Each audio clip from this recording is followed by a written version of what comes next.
Iran की इस reason में एक बहरहाल एक न्यूसेंस वैल्यू है इजराइल के पर्सपेक्टिव से। और जब उन्होंने अपने इर्द गिर्द के तमाम मुसलमान ममालिक को या तो मुआहिदों के जरिए या ट्रेड के जरिए या किसी और फॉर्मल इनफॉर्मल अरेंजमेंट के जरिए उन्होंने अपने साथ मिलाया हुआ है, और उसका वाज़ेह सबूत ये है कि वो इम्प्यूनिटी के साथ पूरे इलाके की एयर स्पेस, उनके एसेट्स इस्तेमाल करते हुए वो ये जारहाना उन्होंने ये कैंपेन शुरू की है। तो ये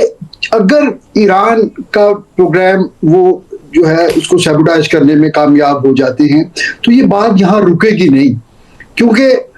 उसके बाद नेतन्याहू की अपनी ऑन रिकॉर्ड स्टेटमेंट है कि दूसरा बड़ा खतरा उनको पाकिस्तान है। तो अब जबकि ईरान एक इस रीजन में एक आखिरी बफर के तौर पे